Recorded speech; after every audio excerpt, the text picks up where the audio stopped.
Hey, how's it going, everybody out there? Welcome back to my channel. My name's Dylan. You're watching Prehistoric Companions. This here is Philo. He is my 11-year-old, I believe he's 11, male bearded dragon. This guy's the one that started it all for me. Like, he just really kickstart my inspiration and passion and love for scaly creatures. I love all animals, but I have a special affinity for reptiles. Oh, I don't know what this dude is trying to do. He's got loads of energy. He just had breakfast. He had some dubia roaches, some bits of apple. He loves rapashi. He's got a great personality. He's absolutely great with kids. Every weekend, just about every weekend, I go to Las Cruces, New Mexico, southern New Mexico in the United States, and I usually bring this guy with me. He's very social, great with kids, great around all types of people, really. I'm going to set him down because it's hard to do multitask here with the camera and holding him. There you go, buddy. Let him cruise around the reptile room here. He probably sees my other bearded dragons here and wants to go socialize. But we'll go to the farmer's market. I'll take him on a nice car ride, throw him up on the dashboard. He doesn't usually give me too many problems. He'll cruise around a little bit, but he likes to look out the window. It's just an hour drive for me. I'm about an hour from Las Cruces, so we got a little bit of driving to do through the desert. And he chills there, he looks out the window, seems to somewhat enjoy the excursion. But in Las Cruces, my father and I, we do the farmer's market on Main Street. We sell steampunk, industrial, and rustic, aesthetic, and functional works of art. I'll post a link in the description for his website. Go check it out. I'll also be posting some documentation I took of a festival we just went to in Roswell, New Mexico for the 75th anniversary of the UFO Alien Festival, so check that out, to be coming soon. As well with lots of artwork and stuff that I have been working on rigorously, trying to get my own company going, reptile accessories, reptile products for Prehistoric Companions. So stay tuned for all that. If you're ever in Las Cruces, you can find me and Philo with my father at our booth on Main Street on Saturdays from about 8 in the morning to 1 in the afternoon. We're Whimsical-Werks. Again, check out the link in the description below. So today, before we get any further, we're going to just take a quick run through. I've been making lots of changes here in my reptile room. Just kind of want to show you guys briefly kind of some of the changes that I've been making here. Orders that I am anxiously anticipating. Can't wait to receive. I'll talk to you about that. Talk to you about some of the future ideas and plans that I have as we progress through the room here. Some new additions. I have an exciting new member of the Prehistoric Companion family. You guys know I love my ball pythons. We'll talk a little bit about those and the babies, the first clutch that I just produced recently. Show you guys how they're doing. So before we dive into all that, let's go ahead and run this quick intro, and I'll see you guys here in about 20 seconds.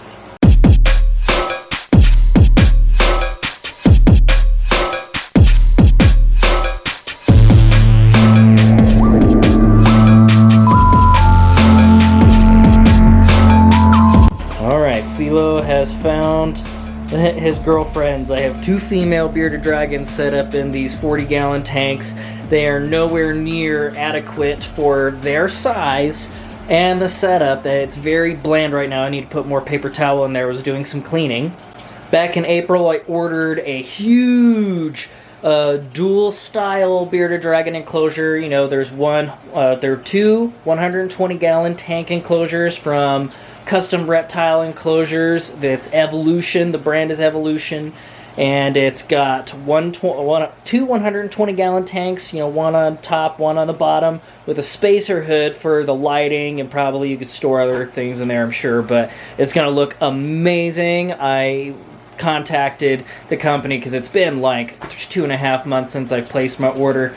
And it's in production. I should get it here in the next couple of weeks. So these guys are going to get some serious upgrades.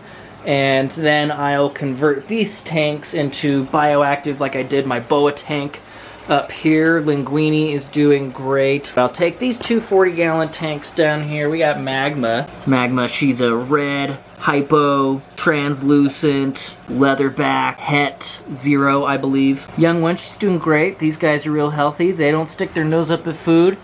And then we got Ash. She's a visual 0. She's chunky monkey. She loves food. I definitely need to give her lots of branches and things to climb and jump on so she stays nice and slender, because she just loves, she devours. She doesn't just eat, she devours.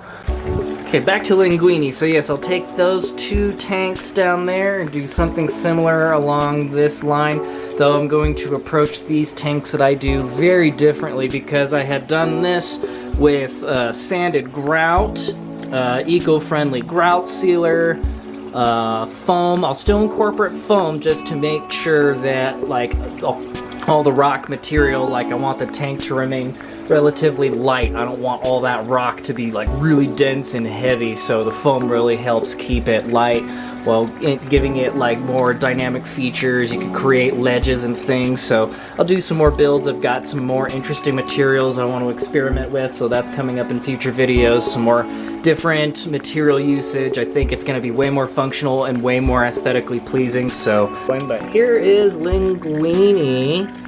She's a Central American boa constrictor. She is, I believe, about 3.5 feet long. She's getting pretty big. She loves her environment. It's so cool at night. She cruises around. Once the lights go out at dusk, she becomes really active, climbs on all her branches. Sometimes I see her swimming in the water here. So I'll convert those. I'll probably put my blood python Kona in one of these until I can upgrade my living situation, maybe get in a house, larger spaces, and get some really good multi-tier enclosures for some of the larger snakes.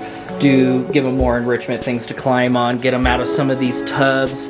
I mean, I take these guys out regularly, multiple times a week, and let them slither around, crawl around for about an hour. I have a huge like dog kennel. I'll show you that here later, that I put them in, and they'll slither around while I'm doing like homework or lesson planning. I'm a 5th grade science teacher. It's currently summer, so I've been really busy trying to catch up on personal things, but school's about to get started here in the next couple weeks, and I just got enrolled into a graduate program. I'm working on getting my master's in K-8 elementary education, so that's pretty exciting. So trying to just enjoy this little last bit of summer and get everything situated in here, everyone comfortable, everyone set up appropriately, and I enjoy the aesthetic that way, because once school starts, I'm not going to have time to do all these things that I've been currently doing. So have my 40-gallon fish tank here with some angel koi and some gourami in there. I got some algae eaters in there. I'm trying to cultivate different tropical plants, just different ferns and pothos for these future bioactive tanks. Here I have my high white Pueblan milk snake, Looney. She is somewhere. She likes to burrow. This is a burrowing species. Oh, she's right here. Can't really see her. She's always behind her bowl.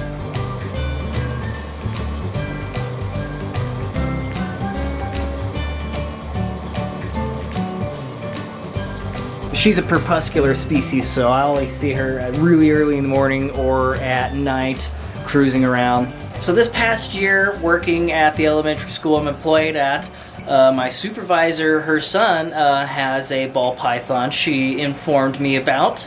In the town I live in, there used to be a local supplier that always provided like feeders for people who had snakes or exotic animals here in the area. The person went out of business, so they've always had to commute to Las Cruces to one of the local reptile stores there, Cross City Exotics. I'll also post their information down below. They're a great bunch of people, very knowledgeable.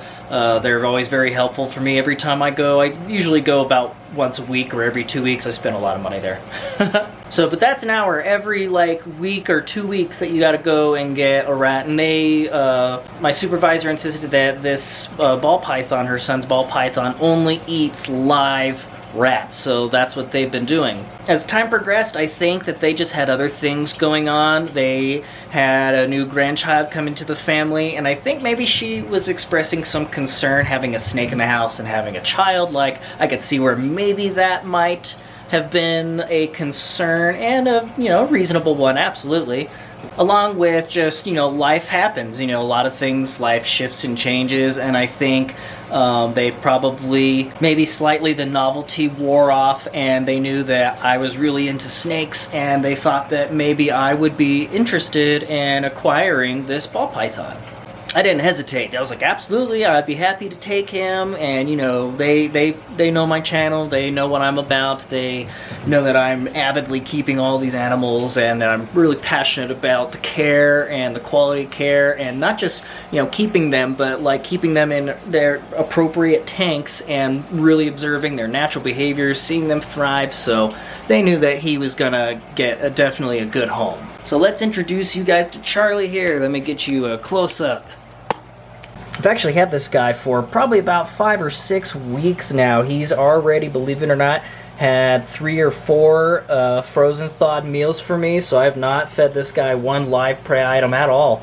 I've just got him set up. Originally I had him set up in the other room, far away from the other animals. Look, he's thinking he's gonna get some food. I definitely should feed him. I'll probably do that in this video as well. So you've been warned, I'm gonna feed this guy. So I've had Charlie here for, like I said, like 6 weeks. He's been in the other room quarantined in a 40-gallon tank. I just gave him some hides, a hot spot, a big enough area for him to explore, minimal enrichment, paper towel. I just wanted to make sure that maybe he didn't have like any mites or anything. Just take any precaution I can before incorporating him into the rest of the room. He did have some stuck shed on his eyes. He, I don't think, had the proper humidity. So snakes need to be able to shed in one full piece. He definitely had a little bit of stuck shed on his eye caps here, and that has definitely come off. He's shed once since I've had him, and it was a little bit patchy, but he's gotten all the stuck shed off. I've given him several baths with betadine and some enzymes. I have some special reptile formula that I bathe my animals in that they absorb through their cloaca. So he seems to be doing great. He's eating. He's got a good personality. I don't think I could use this guy for breeding plans. This is just a normal. I'm not sure of any other potential genetics that he might have. But nonetheless, he's got a personality, and I think he'd be a good ambassador for any reptile education things that I'll end up doing, hopefully, in the future. I always talk about wanting to do birthday parties, and it just hasn't happened yet. Eventually, well, I'd like to get my own booth over at the farmer's market. I can't sell animals over there, not even like feeders for reptiles, but I'll have functional reptile artwork. I make resin earrings, ball python bottle lamps, color-changing reptile artwork. Eventually I'll do some paintings. I'll make videos in the near future about all those things that I'm currently working on. Just trying to build up inventory before I actually take the dive, get a business license, and start doing the market and reptile expos in my area regularly. Alright, so that's Charlie. Goodbye, Charlie. I'll go ahead and get a rat unthawed here for you. But first, let's go ahead and go through the rest of the tubs here. Who do we have? Hula. This girl is still cranky. she doesn't strike so much anymore. She definitely is in always strike position. I know this girl will definitely take a bite. She is not a friendly one. She is beautiful. This is a bamboo, possibly het albino, so I think that's really cool. She is calming down, but I've had this girl for just a couple of months. I'm actually going to a reptile expo this weekend. I'll do some documentation of that. The breeder that I got this wonderful girl from will be there, so looking forward to checking out other projects and things that he's been working on, chat with him a little bit. That girl's doing great. I'll see if maybe she's hungry too. Kona, the blood python. This guy, he needs an upgrade. I'm going to get him out of this tub and get him into a bioactive environment, something more suitable, more aesthetically pleasing, and get the temperatures more correct for him. He always stays on the cool end here, but he's getting huge. I've had him for like over a year. I've had him for almost a year now. He's getting massive. He loves food, doesn't stick his nose up. He hasn't pooped in a little while, but I guess that's kind of like something common with blood pythons. Like, people will say that they won't go for like weeks or like even a couple of months, and then one day you just like they just destroy things. So we'll see. Alright, ooh, we got Cleo. This girl looks like she's ready for food. She always is. This is a definite sign. We're gonna have to do some feeding in this video, you guys. So this is the mom of the clutch that I just produced. She's fantastic, wonderful personality, great with kids, beautiful female, and she loves food. This is just the perfect ball python right here, you guys. Okay, Vegeta, I think, is currently out. I'll go check on him. Yeah, I have him in the dog pen in the other room. I'll show you guys that. And then here is the dad of the babies. This is Danger Noodle. He's a pied male. I got him from Cross City Exotics. Again, check out the link in the description below for their information. Pied male, so all the babies that I have, I've had 10 babies. Half of them are normals, the other half pastel, citrus pastel. They're all 100% het pied, so I'm gonna keep 3 females, try to sell the rest, and use those for future pied projects. Okay, here in my living room, I got a cool science carpet with all this crazy technology and stuff. Love it. This is the dog pen that I usually use whenever I'm doing things in my living room. I'm doing homework or artwork or watching TV or whatever. I'll usually put the snakes in here so that they could slither around. I throw one of my t-shirts in there so that it has my scent on it. Especially for the newer animals or the babies, they can kind of familiarize themselves with my scent, but there's Vegeta there. He's the first ball python that I've ever had. He's banana pastel, GHI stands for gotta have it, and he is 100% heterozygous for the ghost mutation or hypomelanism. So we'll see. I don't know if I'll work with that, but I definitely would like to pair him with a normal female. Just get like the base genes or more simple combinations, get some GHI bananas or just single gene GHI pastels, pastel bananas, single gene bananas. We'll see. There's lots of different possibilities. This guy has a lot of breeding potential. We've got Philo's tank here. This is just a 75-gallon tank. This will work good for him because he's older and he doesn't move around a whole lot. I really have to assist him a lot. He's becoming like quite needy, but he loves his tank. Like he'll bask here in the morning. He'll come out. I don't think he doesn't ever use his bowls. I always have to hand feed him. He absolutely insists. But he's got a nice rock formation where he has some sand. I always try to give my animals like substrate options if he wants to dig. He loves digging. He's got, as you could tell, he's got sand everywhere. So his hot end, his cool end, he's got a temperature gradient, different basking areas, different places where he could chill and be on tile or be on rock or that loose substrate. This was a tank that I had started building a long time ago. While I had my female Aussie. She passed away like a year ago. It sucked. But she lived up there. Eventually I'll finish that tank and probably incorporate someone else or something else in it. I have this monster tank. This is a 150-gallon tank. My dad used to have saltwater fish and everything. It was beautiful, and everything died in there, unfortunately. So this has just been sitting in his garage for some time, and he gave it to me, so I'll probably clean it up. It needs a lot of cleaning, a lot of work. Okay, so quickly I'll go over this rack. I've got lots of Madagascar hissers. I've had to separate all the males. I've had to get these individual critter keepers and try to separate all the males because they're breeding out of control and I can't keep up with it. But I got my leopard gecko Nova up here. She's probably, she's hiding in her little rock right there. She's doing good. She's exploring. I just deep cleaned her tank yesterday. Chlorhexidine sprayed. It's veterinary grade cleaner, antiseptic. I sprayed it all over the rocks and scrubbed and everything. I built this tank some time ago. I built her a custom bowl. That was one of my recent videos. Functional. She uses it. Oh, there she is. Hey, girl. What are you doing? You coming to say hi? Say hello. She's a banded raptor leopard gecko. These guys come from the Pakistan, Iraq, Afghanistan area. Empty 20-gallon tank. Here's my breeding operation. I got my adult dubias in there, small nymphs, large nymphs, Madagascar hisser nymphs, Turkish red runner roaches, Pixie-cephalus adspersus, African bullfrog, giant African bullfrog. This is a 40-gallon, essentially used for turtles, but it seems to work pretty well for him.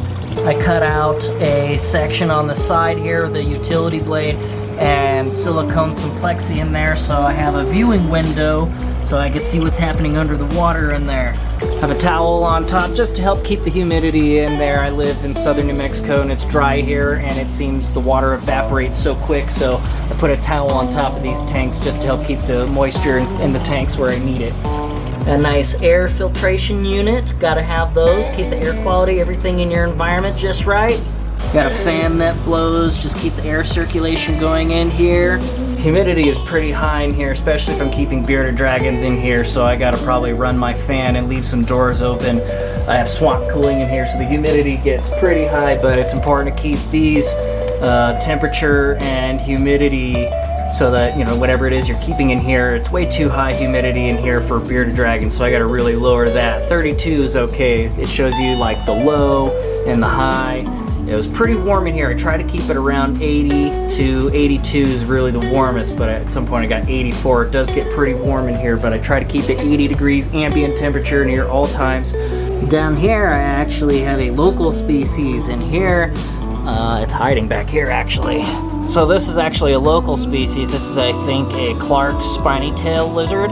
My dad caught this months ago, and it's growing. I've been feeding it lots of dubia roaches and super worms, hornworms, occasional wax worms, just everything that I normally feed my animals. And I have it set up in one of the tanks that I had my baby bearded dragons in, but now I'm, you know, upgrading them. So I had this tank, and it's naturalistic, and lots of place for it to hide. Hot spot, UVB spanning the majority of the length of the tank, water bowl. So I believe you can field collect up to between 20 and 40 of these annually. I'll have to double check the local laws, but well, I'm just kind of conducting science, just making my observations and checking them out and seeing, learning about this little guy. I have a bucket with all my snake sheds. I always keep all the good snake sheds. More Madagascar hissers. I have one of my baby pastel ball pythons in here. She's in her rock hide under there. Got Yoda, the Pac-Man frog. This thing is doing great. I've had Yoda here for some time. That's a strawberry or apricot albino Pac-Man frog. Love the colors on this thing. Loves food. Super fun animal to feed. Not good for handling. This is just a visual display animal, but they're fun to keep. I enjoy them. Pretty simple to keep. Just some cork bark, moist substrate, eco-earth, sphagnum moss, and a shallow water bowl. They're not good swimmers. Here we go. We got, I've named this one. This is my Antaresia childreni, or children's python. They come from North Australia, tropical environments. This is the, amongst the smallest species of python in the world, second smallest, I believe. This one loves food, cool personality, cool to handle, super small snake. And I've named this one Andromeda. And then last, in the reptile room here, we have two more of my, I'm currently cohabbing two of the babies that I'm going to keep. I have a normal and a pastel baby ball python in here. They're currently in their coconut. Let's see if I can sharpen that. These guys love their coconut. You see one little nose poking out right there. So this is the reptile room. We'll go ahead and go check out these babies real quick in the reptile rack that my dad and I built, and then I'll go ahead and let you guys get going, wrap up this crazy kind of long video. I'm sorry for my delay and my absence. I've been crazy busy, but I'm trying to get lots of content put together and just get videos made, and hopefully I could get a little bit ahead and get regular content coming to you guys. I know I've always been saying this, but I try to be true to my word, and when I say I'm going to do something, I do it. Sometimes it just takes me a while. And if you could also do me one more big favor, one of my buds on YouTube, Bradley, his channel is Ants and Pets. He just reached 300 subscribers. What? So that's a huge milestone. Congratulations, Ants and Pets. His channel information will be also linked or posted in the video description below. So go show him support. Let's try and get him to 500 subscribers, alright? Me too, while you're at it. Alright, so we're going to get these guys fed. I have some rats right here. Let's go ahead and get this smaller one out here. Let that drip a little bit. Get any excess water off. Go ahead and pull Charlie's tub out here.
lastly, we're just going to check out these babies real quick. This is just a spare empty 20-gallon tank that I had customized.